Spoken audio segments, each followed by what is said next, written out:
Hello, my name is Patrick Sterrett, and I'm a program manager on the Dynamics 365 Customer Insights product development team. Today I'm going to walk through the steps required to create customer and business measures using the Customer Insights product. In this tutorial series, let's assume that I work for Contoso Coffee. We sell coffee through retail stores as well as in an online web store. We use Dynamics 365 Customer Insights as the center of our digital transformation effort. Like many companies, Contoso collects customer information across a number of disconnected systems and needs to be able to produce a 360-degree view of the customer and produce actionable insights. In a previous tutorial, we learned how to create a unified customer profile that combines customer information from two different and unconnected source systems, CRM and online purchases. In this tutorial, I will show you how to ingest activity data, relate it to the unified customer profile, and create actionable insights that we call measures. Before we get started, I'd like to say thanks to Inat Hazan for designing this tutorial. Inat is my colleague on the Customer Insights program management team. Okay, the first step is to bring in the online purchases transactional data and relate it to the unified profile entity that we created in the previous tutorial. We will use the same Azure Blob connection to ingest this data. From the Get Data menu, I click on Azure Blob and enter my connection settings and click Next.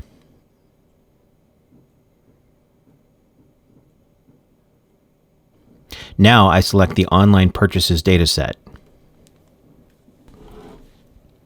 Because this data is coming from a CSV file, I need to apply some transformations, such as setting the first row as the column headers, and setting the column types to date for the fields that contain date information.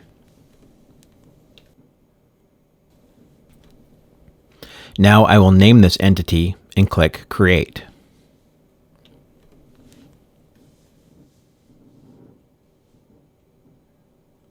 Once the data is ingested, we can see the new Online Purchases entity in the Entities tab. The next step is to create a relationship between the Online Purchases entity and the Customer entity. Relationships let us configure how the online purchase transactional data is related to the unified customers. On the Data menu, click on Relationships. Then click on New Relationship, and let's start adding the relationship details. We will first give this relationship a meaningful name.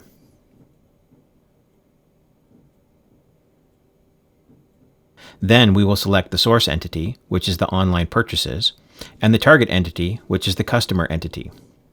Then we set the appropriate cardinality, which means the way that the two datasets relate to each other, such as one-to-one or many-to-one. In this case, there may be multiple purchases per customer, so we will select many-to-one. The last step is to identify the common key between the two datasets to establish the relationship. In our example, it will be contact ID. Now we click on Save and the relationship configuration is complete. Now that we've ingested the transactional data and related it to the customer, we are ready to create our first insights on top of the data. The first type of insight we will create is a measure. Measures are key performance indicators that best reflect the performance and health of your customers and business. Customer Insights supports three types of measures, which I will illustrate using the same online purchase transactions to create three different views and aggregations. Now, let's go to the Measures tab in the main menu. The first measure we will create is a customer attribute, which is a single aggregated value per customer with no dimensions. The output of this measure will be a new attribute that is created in a new system-generated entity called Customer Measure. We will show you how to view this later.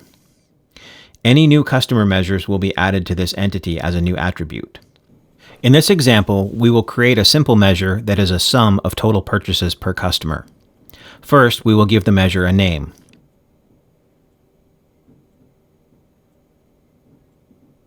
The display name is a friendly name that can contain spaces and other characters. Next, we will use the measure wizard to define the measure. In the wizard, we will start by selecting all the entities that participate in the definition. Since this is a customer attribute, the customer entity will always be part of the definition as we calculate the measure per customer. The customer entity will be selected by default for this type of measure. Click on Add Entity, and you will get a list of all entities that have a relationship with the customer entity. We will now select the online purchases entity that we just created.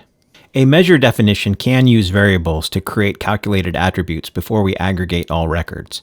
For example, if you have one attribute for the purchase value and one attribute for the tax value, you would need to sum those attributes before you aggregate across purchases. You would use variables to achieve that. For this example, however, we will not use variables. In the measure definition section, we will select the attributes we want to aggregate. Our goal is to sum up purchases. We will select the sum function and find the right field we need to sum. Since we picked the function sum, the dropdown will show you only fields of type number.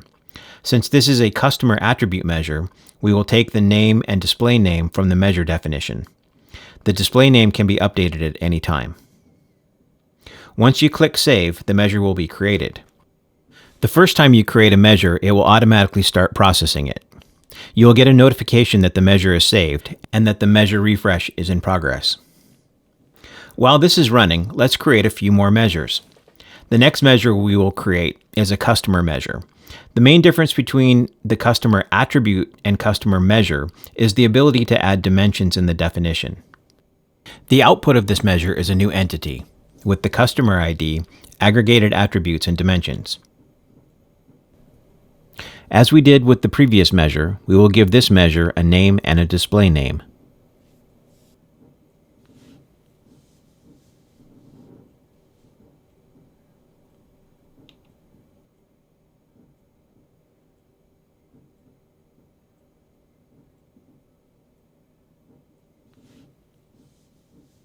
We will use the same online purchases data, but now we will also break down the total purchases by year. We're adding the year as a dimension in our calculations. This measure definition is almost the same as the previous one. We will select the online purchases data source and sum on total price. In this case, we need to provide a name and display name for the new attribute we're creating. To add the dimension, let's click on the New Dimension button and select the Purchased On field, which is of date type. Since this is a date, the bucket dropdown will show us relevant bucket options like day, month, or year. In our example, we will select year. We will give this dimension the name and display name year, click Save, and we're done with this measure. The last measure we will create is a business measure. Unlike the customer measures, this is not creating a measure for each customer. It enables managers to track health and performance across all customers in aggregate. In this example, we will aggregate the total purchases across all customers. For this measure, we will select the starting entity as online purchases.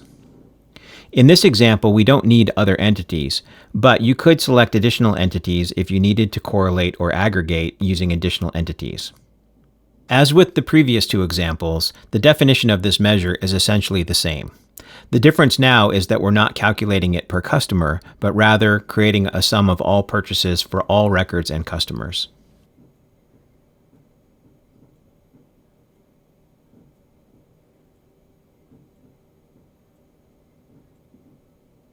Now that we've created examples of all three measure types, let's see what else we can do with measures.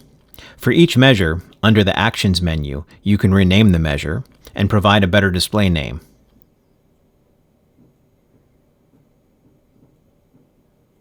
You can also edit the definition and conditions. You can also delete a measure. Once the measure's refresh is complete, you can also get a preview of the measure by clicking on the measure line.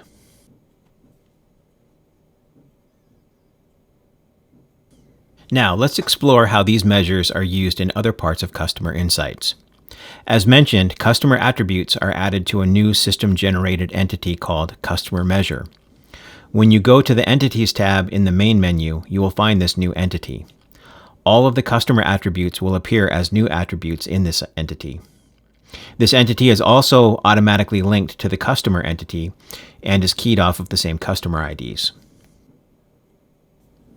The customer measure is represented as a new entity, and the aggregations and dimensions are new attributes in this entity. The business measure is also represented as a new entity. In our example, it's just a single attribute with a single record. For business measures without dimensions, you can also view the value on the home page. I can see that the display name is not very friendly, so let's go back to the measure and provide it with a better name. I'll go back to the measure, click on the Actions button, and edit the display name.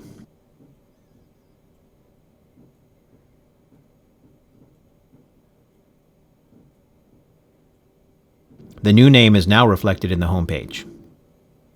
Okay, we've reached the end of this tutorial. Today we learned how to create 3 types of measures by bringing in transactional data, relating it to the unified customer entity, and defining the measures. In other tutorials, we will show you how to create new types of insights, such as segments and AI models. We hope you found this tutorial useful and hope you enjoy using Dynamics 365 Customer Insights.